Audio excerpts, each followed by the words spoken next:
Glória a Deus. Nós vamos meditar num texto essa noite, um texto muito rico do Novo Testamento, que com certeza todos os irmãos aqui já leram. Está lá em Efésios, no capítulo 2, versos 19 a 22, a gente já vai ler.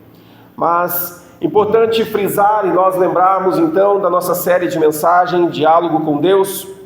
E hoje, especificamente, esse texto vem nos ensinar, ou quem sabe nos fazer lembrar, que Deus não nos fez parte de uma família qualquer.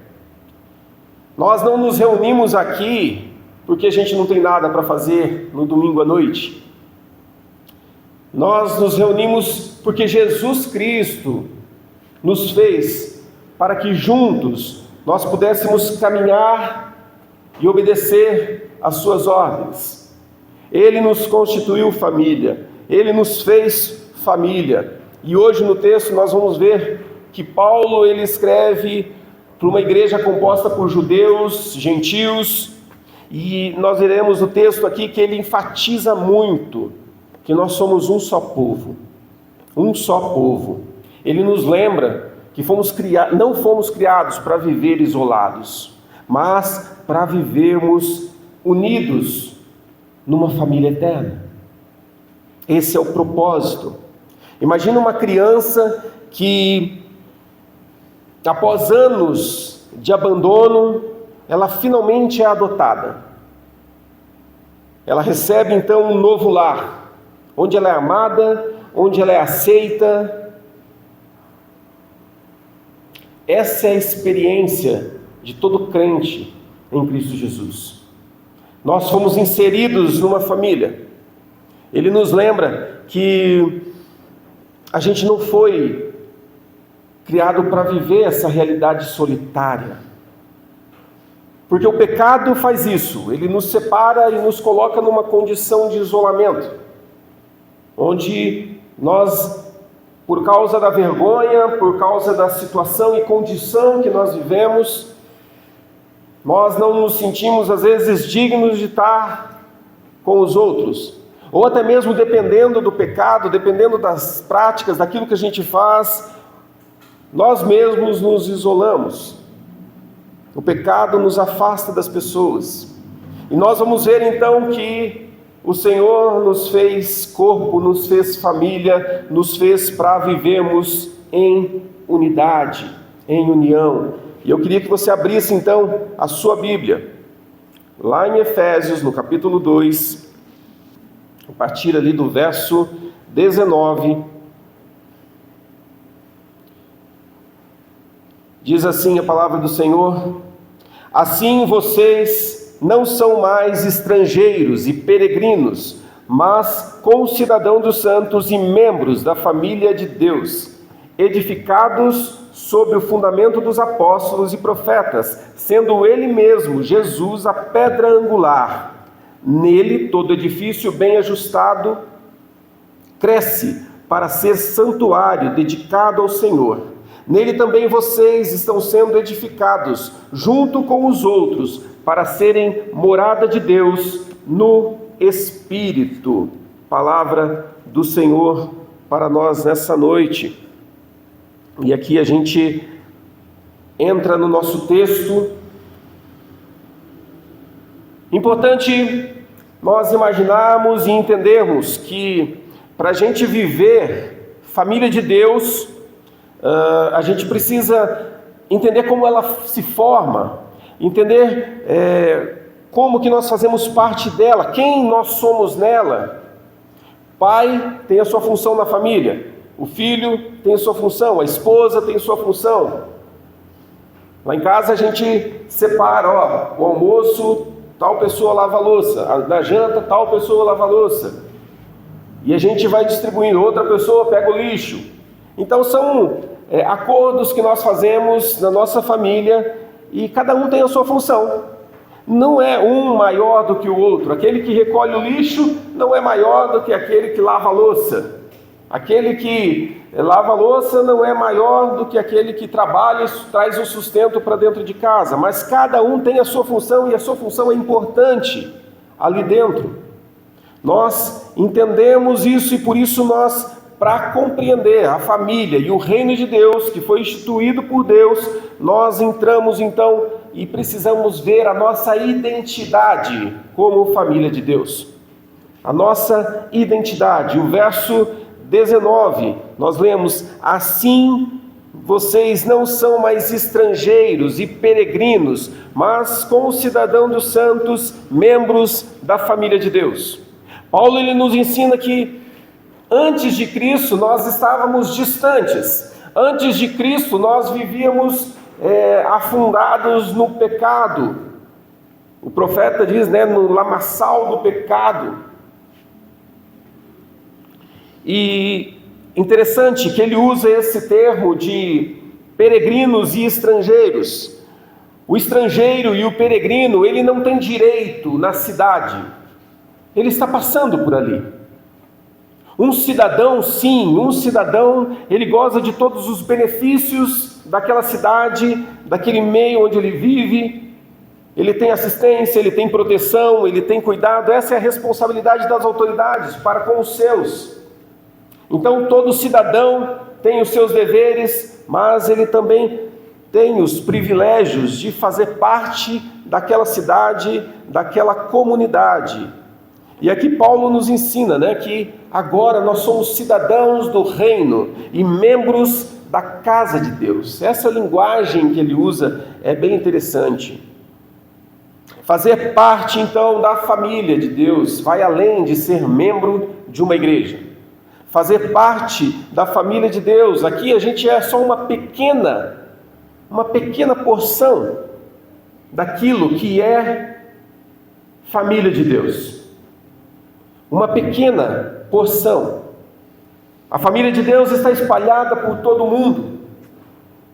Você pode sair daqui e ir lá para o Canadá, lá você vai encontrar a família de Deus. Essa mesma família que você faz parte. Então, a família de Deus ela é muito grande. E nós nos reunimos aqui numa pequena parcela, numa pequena porção, numa pequena unidade do corpo de Cristo.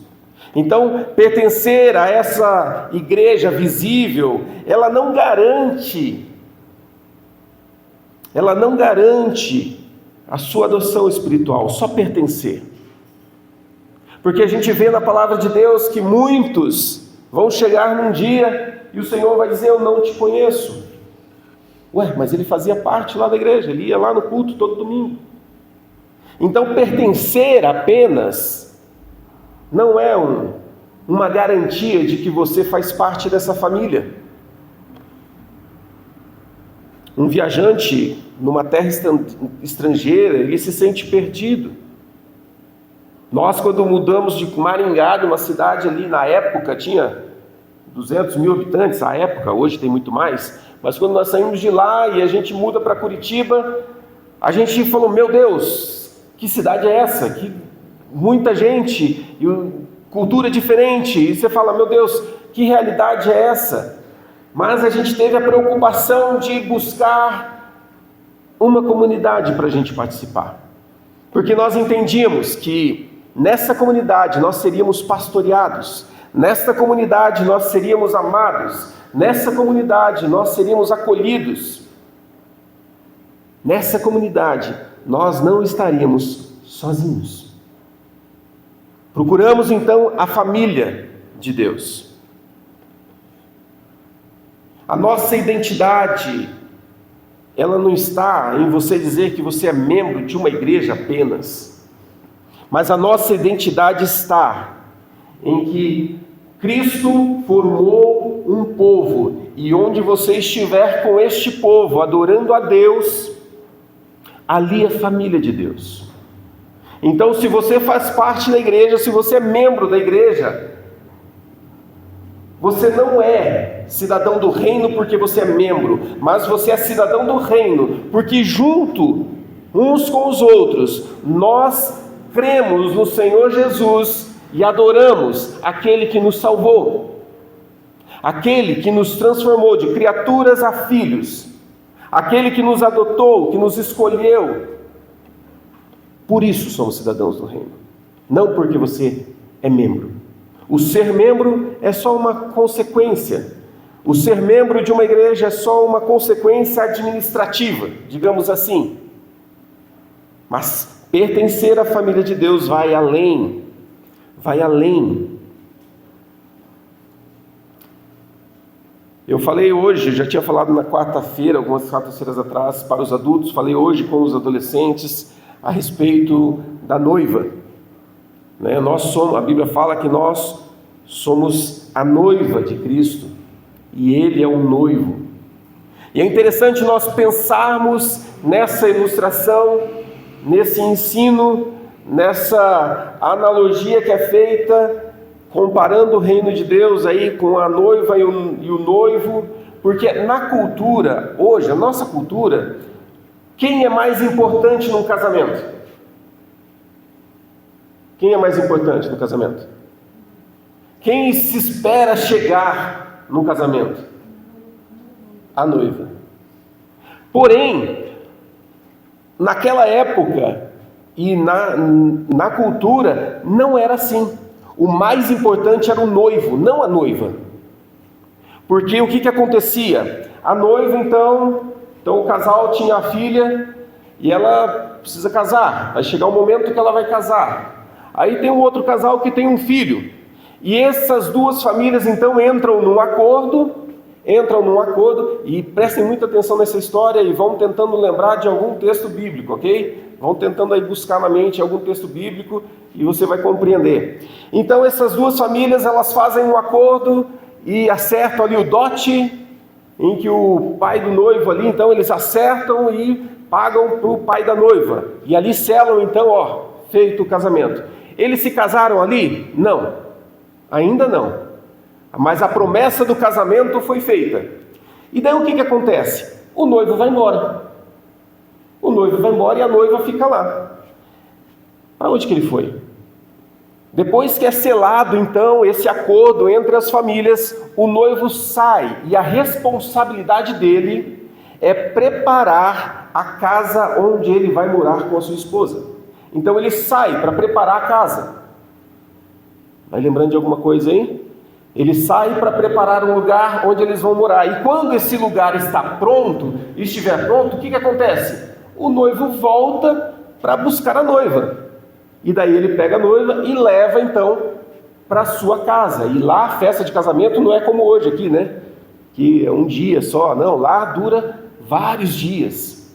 A festa do casamento, porque o noivo veio. Aí eu pergunto, a noiva sabe quando ele vai chegar? Não.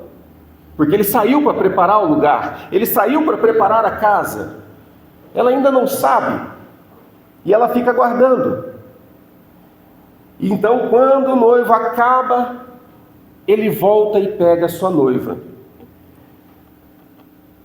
Essa é a nossa história. E Jesus usa essa ilustração dizendo, olha, Jesus ele foi. E o que Jesus disse para os discípulos?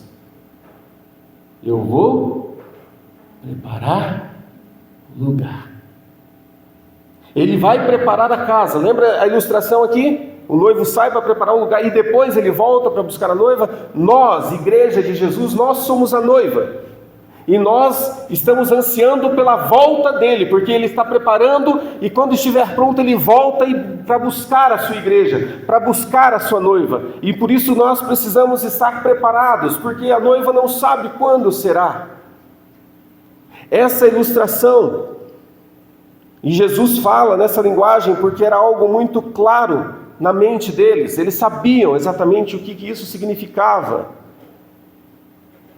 Para sermos a noiva de Cristo, membros da família de Deus, nós temos um código de conduta. Nós temos uma prática que vai caracterizar a nossa família. O reino de Deus, a família de Deus tem essas características que nós vamos ver adiante. Mas precisamos entender que fomos feitos família, fomos feitos a noiva de Cristo, porque Ele nos separou e Ele tem um propósito. Enquanto Ele não volta, nós vivemos aqui. A noiva, ela continua vivendo no seu ambiente, com os seus pais, com os seus queridos. Ela continua vivendo normalmente, mas ansiando pela volta do noivo. Mas existe um acordo. Eu já estou prometida para o meu noivo. Então eu não vou viver de qualquer jeito. Eu não vou viver para procurar um outro noivo porque aquele está demorando. Não, eu tenho algo, e na cultura da época existia essa responsabilidade. Agora você é prometida, você precisa se guardar, você precisa se cuidar, você já tem o seu noivo. E aqui então nós vemos que nós precisamos entender a nossa identidade. Você já não é mais peregrino, você já não é mais alguém que anda por aí sem destino, sem rumo, sem expectativa, não. Você foi prometido. O seu casamento com o noivo já foi selado, já foi escrito, já foi acordado. E diante desse acordo, eu preciso viver para Ele, na expectativa de quando Ele vier me buscar. No verso 20, então a gente entra no ponto importante, que é que nós somos formados sobre um fundamento sólido. No verso 20, edificados sobre o fundamento dos apóstolos e profetas, sendo Ele mesmo, Cristo Jesus, a pedra angular. A nossa fé, ela não se baseia em emoções ou opiniões ou aquilo que você acha, mas ela se baseia na palavra revelada do Senhor. Ela se baseia nas Escrituras Sagradas. A minha fé, ela é fundamentada naquilo que os apóstolos viram em loco, naquilo que os apóstolos presenciaram na vida de Jesus, e inspirados pelo Senhor, escreveram então o Novo Testamento, e a gente tem muitos relatos de como a igreja precisa se portar, como a igreja precisa caminhar. Cristo é a pedra angular, Cristo é o alicerce, Cristo é a base. Descobriram recentemente, não sei quantos viram, ainda está sendo investigado, né? A ciência, eles estão ainda averiguando para ver a autenticidade disso, mas eles descobriram embaixo das pirâmides do Egito, não sei quantos viram essa informação, que existiam colunas muito fortes por baixo, quase que em uma galeria a quilômetros abaixo das pirâmides. Se você já achava que a pirâmide é grande, existe muito mais por baixo. E a ciência agora está analisando para ver se o objeto, né, que identificou todas essas características que estão no subsolo, que não se pode ver, mas o equipamento que foi usado descobriu isso. Eles ainda estão analisando para ver a veracidade disso, mas é interessante que é algo que está escondido. Então aquilo que se pode ver é grande, mas aquilo que está oculto é maior ainda. É maior ainda. Cristo, Ele é a base, então aquilo que rege a tua vida, ela é muito maior do que a sua vida, ela é muito maior do que as suas teorias, é muito maior do que o seu achismo, é muito maior do que aquilo que você pensa a respeito de Deus. A base, que é Cristo, é a que sustenta e te conduz. Pensa em dois edifícios, um construído sobre a areia, o outro sobre a rocha. Numa tempestade, num problema, num terremoto, qual vai se sustentar? Qual vai se manter firme? Aquele que está na areia não consegue, não tem sustentação, não tem base sólida. E a palavra de Deus, as Escrituras Sagradas, essa é a rocha inabalável, onde nós apoiamos a nossa fé, onde nós cremos naquilo que o Senhor Jesus ensinou. Então, quando nós entramos para essa nova família, quando entramos então para viver esse corpo de Cristo, ser a noiva de Cristo, a gente precisa conhecer a base dessa família, a base da nossa fé, o fundamento dos apóstolos. Eles foram as testemunhas, eles viram, eles aprenderam com Jesus. Interessante que, se nós olharmos para o Antigo Testamento, a gente vê que os judeus, eles viviam a vida deles baseado em relatos que aconteceram centenas de anos antes.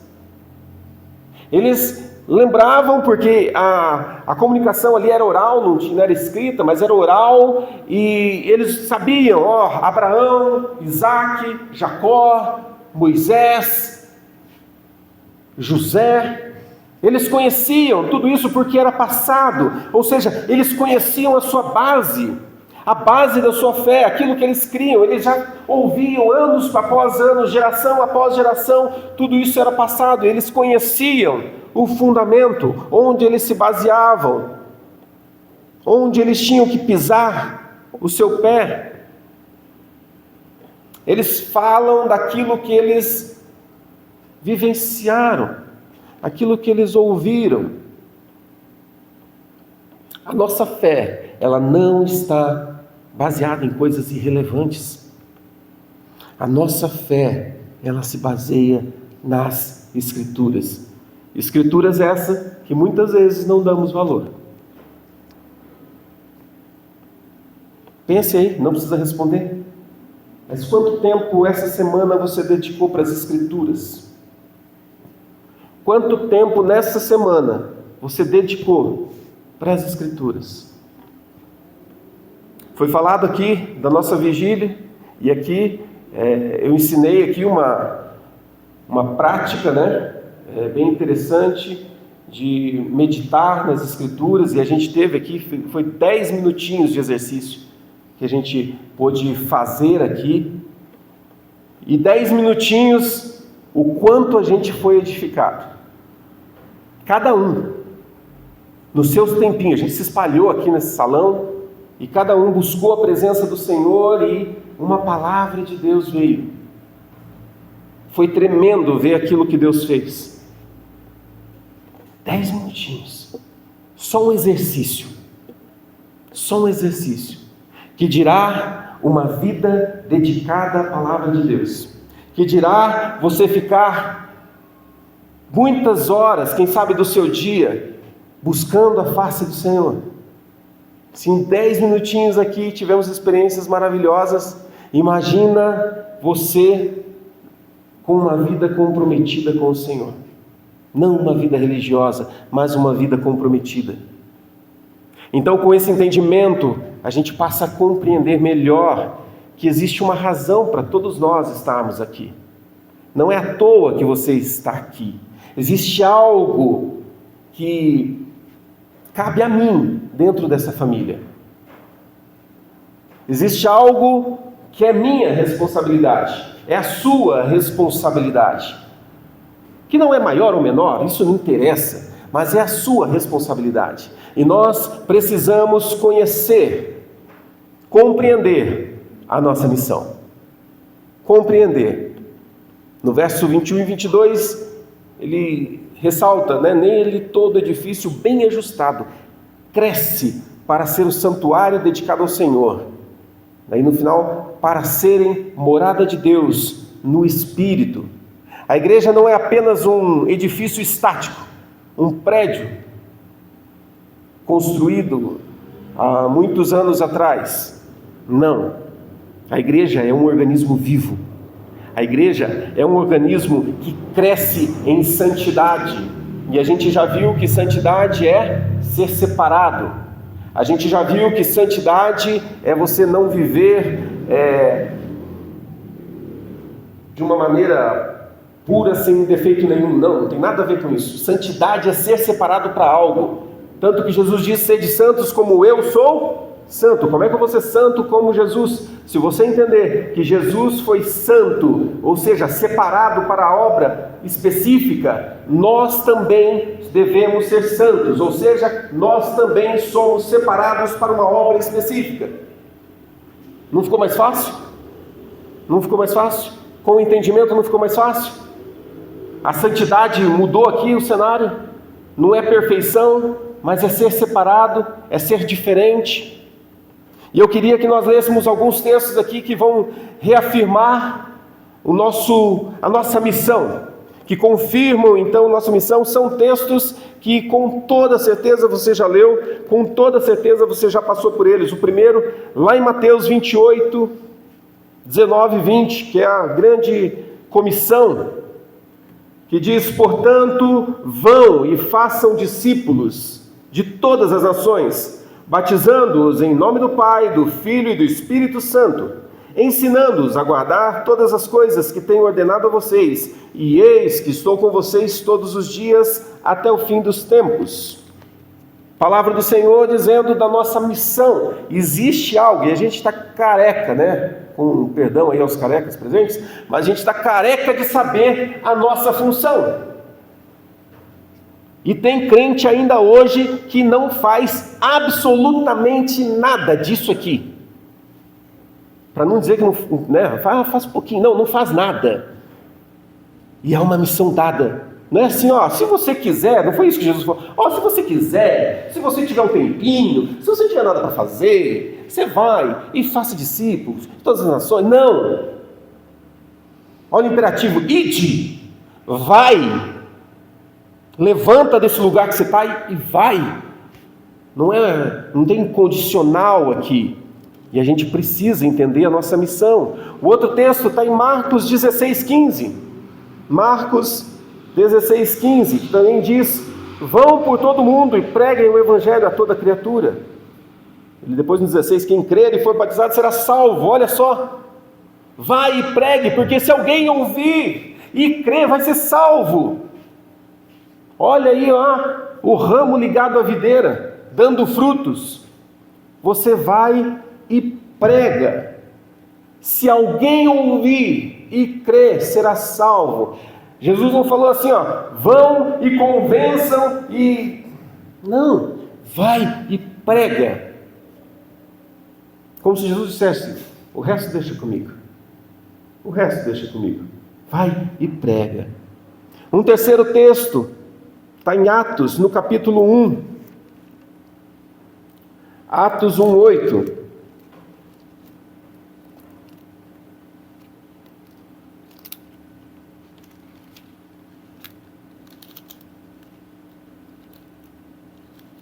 Opa, não está abrindo a minha Bíblia aqui.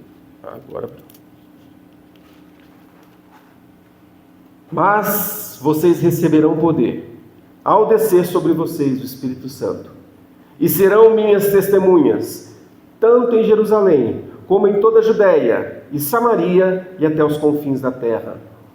Pastor, mas isso aqui foi falado só para os discípulos. Mentira. Isso aqui foi falado para mim e para você. É nossa responsabilidade. Sabe o interessante que é aqui? Ele fala assim, serão minhas testemunhas, tanto em Jerusalém, como em toda a Judéia e Samaria, e até os confins da terra. Sabe o que isso quer dizer? Que não é um depois do outro. Vocês vão ser minhas testemunhas, tanto em Castro, como em Ponta Grossa, até Curitiba. Sabe o que isso quer dizer? Que não é assim, depois que eu for aqui, aí eu vou para outro. Não, é à medida que você caminha, é onde você estiver, você será testemunha viva do Senhor Jesus. Não é um depois do outro, mas é ao mesmo tempo. Você não vai ser quando você acabar o que você está fazendo, mas é tanto como ser testemunha pelo poder do Espírito Santo. Também, lá em 2 Coríntios, no capítulo 5, 2 Coríntios, capítulo 5, Verso 18 e 19. Ora, tudo isso provém de Deus, que nos reconciliou consigo mesmo por meio de Cristo e nos deu o ministério da reconciliação. A saber que Deus estava em Cristo, reconciliando consigo o mundo, não levando em conta os pecados dos seres humanos, e nos confiando a palavra da reconciliação. Nós somos e temos o ministério da reconciliação. Você sabe quem são os escolhidos do Senhor? Não sabemos, né? Por isso nós devemos pregar, para que essas pessoas, para que os escolhidos do Senhor ouçam a mensagem do Evangelho e se reconciliem então com o Pai e voltem. Esse é o ministério da reconciliação, fazer essa união, apresentar a pessoa para Cristo. Olha aqui, ó, pessoa, Cristo, pessoa, ele veio aqui para te salvar, apresentou e agora essa pessoa tem uma experiência com Jesus. Esse é o ministério da reconciliação dado a mim e a você. Apresentar às pessoas aquele que vai mudar a vida dela. Aquele que um dia mudou a minha, se é que mudou a sua vida. Se é que mudou a sua vida. Se mudou, você entende isso e você tem uma responsabilidade. Com a igreja local? Não. Com Cristo. Uma responsabilidade de promover essa reconciliação do pecador com o Pai. Por fim, tem vários textos aqui, mas eu queria ler mais um que está lá em Mateus, no capítulo 5. Mateus 5, verso 13 ao 16, texto muito conhecido também. Vocês são o sal da terra. Ora, se o sal vier a ser insípido, como lhe restaurar o sabor? Para nada mais presta, senão para ser lançado fora e ser pisado pelos homens. Vocês são a luz do mundo. Não se pode esconder uma cidade situada no alto monte, nem se acende uma lamparina e para colocá-la debaixo do cesto, mas num lugar adequado, onde ilumina bem todos os que estão na casa. Assim brilha a luz de vocês diante dos outros, para que vejam as boas obras que vocês fazem e glorifiquem o Pai de vocês que está nos céus. Ser sal, ser luz, para que as pessoas vejam, para que as pessoas sintam. A gente leu alguns textos aqui, tem muitos outros, mas a gente leu alguns textos que mostram a nossa missão. E tem gente que tem a cara de pau de dizer que eu não sei qual é o propósito da minha vida. O propósito da sua vida é a Bíblia. O propósito da sua vida é abrir essa mente, essa cabeça dura e entender que Cristo já deixou revelado na palavra de Deus a sua missão. O que você precisa fazer? Nós não estamos na igreja para nos sentirmos bem. Grave isso. Você não está aqui na igreja para se sentir bem. Essa não é a tua missão, essa não é a minha missão. A nossa missão é sair e mostrar para as pessoas quem Cristo é. E nesse sair a gente vai enfrentar perseguição. E glórias a Deus por todas as perseguições, porque aquele que perseverar até o fim vai conquistar a coroa. O reino de Deus não é para covardes. O reino de Deus não é para covardes. O reino de Deus é para quem bate no peito e fala: é minha responsabilidade e eu vou fazer a minha parte. Fazer parte da família de Deus não é só para dizer: olha que linda família, que vou para o céu, vamos todos para o céu, olha que alegria. Sim, nos alegramos porque um dia estaremos com Cristo, mas nós não podemos perder tirar da nossa mente que existe um propósito, existe uma missão, porque senão seria muito fácil, você se converte e Deus poderia te levar, acabou, pronto. Mas existe algo, uma tarefa para mim e para você, que nós não podemos negligenciar. Nós precisamos ser uma cidade que atrai pessoas. Nós precisamos ser, e aqui falando de reino de Deus, quando você visita uma cidade turística, por exemplo, e você gosta daquele lugar, você volta. Puxa, gostei desse lugar, vou voltar lá porque passei bons dias lá. Nós, como membros do reino de Deus, como aqueles que foram salvos em Cristo Jesus, nós representamos o reino de Deus aqui, somos sacerdotes, representantes do reino aqui nessa terra, e nós precisamos mostrar a alegria e a felicidade que é pertencer a esse reino. O cristão que vive com um bico desse tamanho, o cristão que só vive reclamando, o cristão que só vive murmurando, você acha que esse cristão ele atrai alguém? Você acha que esse cristão impacta a vida de alguém? Impacta sim, né? Negativamente. O cristão verdadeiro tem alegria nos lábios. O cristão verdadeiro mostra que o reino de Deus é alegria, paz e justiça. Alegria, paz e justiça. O Senhor Jesus me salvou para viver algo novo. As coisas velhas já passaram. O Éden novo ficou para trás. Ainda não é o ideal, porque o ideal será quando Jesus voltar. Mas eu entendo quem eu sou e o que Cristo fez em mim, e eu preciso falar isso para as pessoas e mostrar: o reino de Deus é alegria, paz e justiça.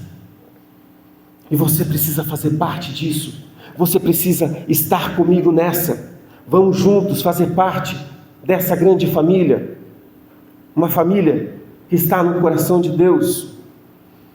Então, para nós encerrarmos, hoje nós somos chamados, então, para viver a verdadeira família de Deus. E eu digo na prática. Se você se diz cristão, não tem saída.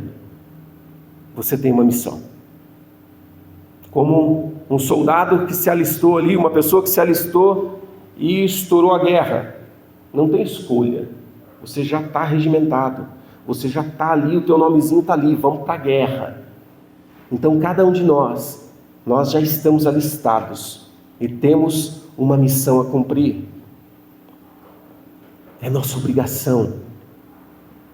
E mesmo sendo a nossa obrigação, é o nosso prazer servir a Deus e cumprir o que a sua palavra diz. E nessa grande família, existem pessoas diferentes umas das outras. E nessa grande família, existem pessoas que agem de forma diferente.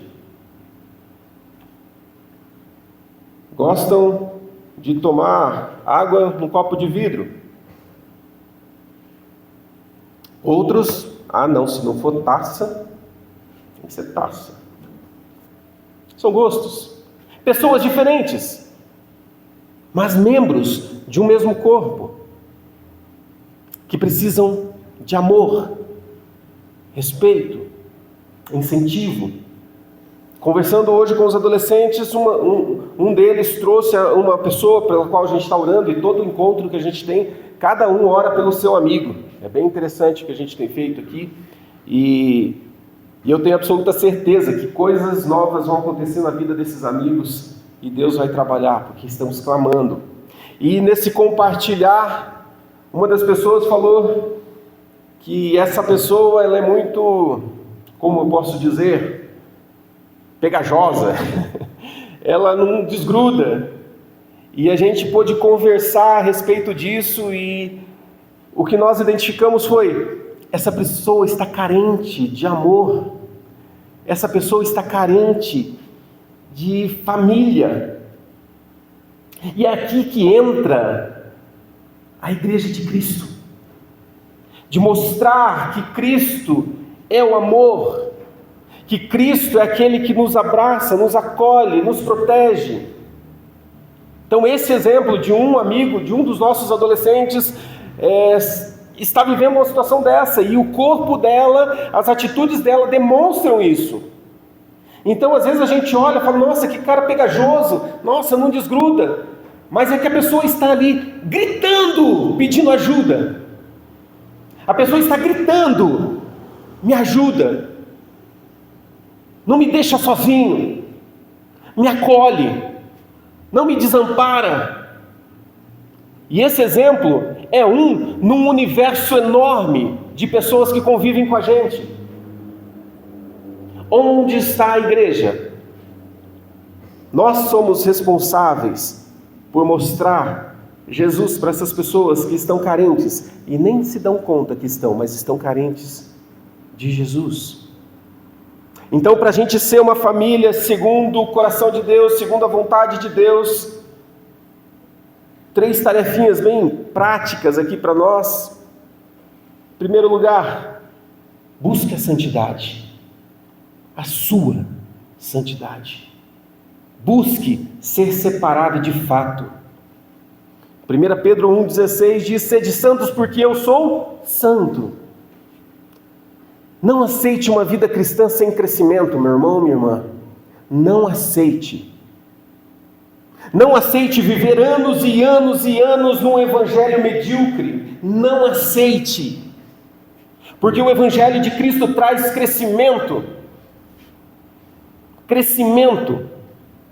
Busque santidade, busque ser separado, busque viver uma santidade que incentiva as pessoas a também buscar. Uau, eu quero ser como fulano. Não porque ele vai na igreja todo dia, não, porque ele vive diferente. Ele tem um sorriso nos lábios, ele expressa o amor de Jesus. Será que as pessoas conseguem ver Jesus na tua vida? Busque santidade. Segundo lugar, seja uma testemunha. Lembra, a gente leu o texto de Marcos aqui: ide por todo mundo e pregai o evangelho. Compartilhe as verdades de Cristo a todo momento. Vença seus medos, suas inseguranças. Mostre Jesus em você. Vença aquilo que te trava. E cada um aqui sabe o que te trava. Vença. Seja testemunha, para que as pessoas possam ver Jesus em você. Por fim, viva em comunhão. Falei no início que não existe igreja sozinho. Você sozinho lá na sua casa não é igreja. Você sozinho na sua casa, você não é igreja. Porque igreja, eclésia, é o ajuntamento dos crentes. É o ajuntamento de todos nós, isso faz a igreja. Você sozinho é só um membro do corpo de Cristo. Um dedinho, uma unha. Você sozinho é isso, apenas isso. Mas juntos somos igreja, juntos nós somos povo de Deus. Construa laços genuínos na igreja. Não seja um cristão dominical, por favor, não seja um cristão dominical. Aquele crente que vê o irmão hoje, só vai falar com ele no domingo que vem se ele vier no culto, ou se a própria pessoa vier no culto. Não seja esse cristão, por favor. Não seja. Mas seja aquele que se importa, que manda mensagem para um irmão: olha, eu estava aqui no meu tempo com Deus, eu senti de orar pela tua vida, como você está? Você tem algum motivo aí específico? Você está passando por alguma luta? Quer que eu ore especificamente por alguma situação? Seja esse cristão.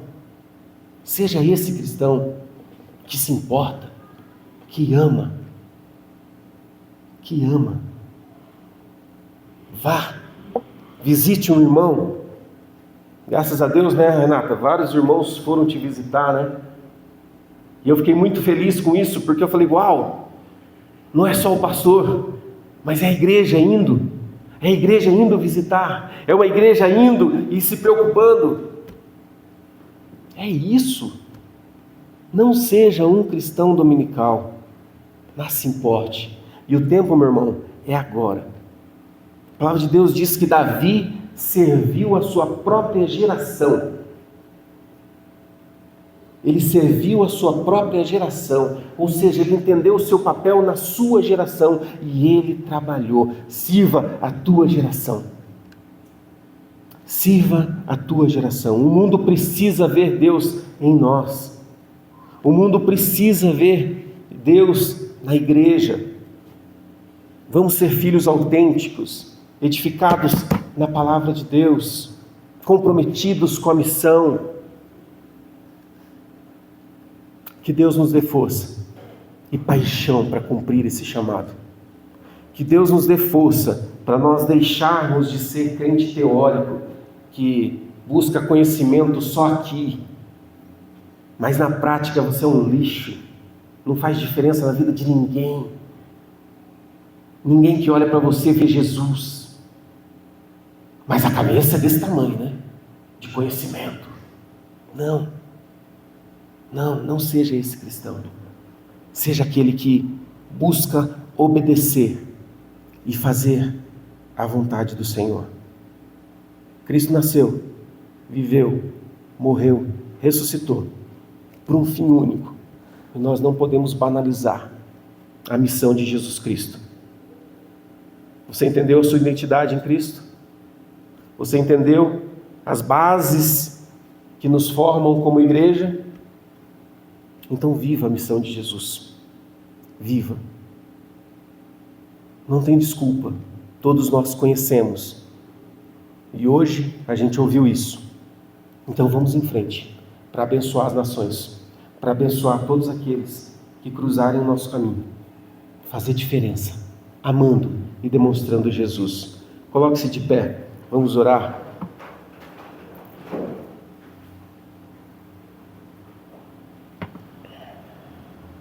Senhor Jesus, eu te agradeço pela tua palavra. Obrigado, Senhor. Obrigado em primeiro lugar porque nós fomos feitos família de Deus. Obrigado, Senhor Jesus, porque é um privilégio, Deus, fazer parte, ser escolhido por Ti. E Deus, nós entendemos e lemos aqui a respeito das nossas bases, aquilo que nos sustenta como igreja, aquilo que nos sustenta como servos de Jesus. Vimos também, Senhor, qual é a nossa missão, qual o nosso trabalho. E, Senhor, eu te peço em nome de Jesus, tira do nosso coração tudo aquilo que atrapalha, Deus, de nós cumprirmos o propósito. Tira, Senhor, do nosso coração tudo aquilo que nos impede de avançar. Senhor, nos faz o cristão que o Senhor quer que nós sejamos, ó Deus. Só que eu te peço, Deus, tira de nós, porque a nossa carne milita contra as coisas do Espírito. E muitas vezes nós somos derrotados pela nossa carne, pela nossa vida, e vivemos uma vida cristã medíocre, afastada do Senhor. Conhecemos a respeito do Senhor, conhecemos a respeito das coisas do Senhor, mas na prática a gente não vive nada, absolutamente nada, e a nossa vida, Senhor, muitas vezes é irrelevante para as pessoas ao nosso redor. A nossa vida não salga ninguém, a nossa vida não ilumina o caminho de ninguém. Senhor, tenha misericórdia de nós. Tenha misericórdia das nossas vidas, ó Deus, e nos leve, Senhor, a mudar a nossa atitude e ser pessoas que mostram e demonstram Jesus. Senhor, nós queremos que as pessoas olhem para nós e te enxerguem, Deus. Vejam o Senhor em nós. Deus, converte o nosso coração. Converte o nosso coração, Deus, e nos ajuda nessa jornada. Porque grandes coisas o Senhor tem feito. Apesar de tudo isso, o Senhor tem feito grandes coisas e nós queremos viver mais, nós queremos viver mais experiências contigo, queremos ver realmente o agir do Senhor de uma forma sobrenatural, mas precisamos mudar nosso coração, mudar nosso semblante. Transforma as nossas vidas, ó Deus, e faz em nós coisas novas, faz em nós, a começar em mim, Senhor. Faz nova todas as coisas. Faz nova, Deus. E nos ajuda nessa jornada. Essa é a minha oração, Senhor. No nome santo e precioso de Jesus. Amém, amém, amém.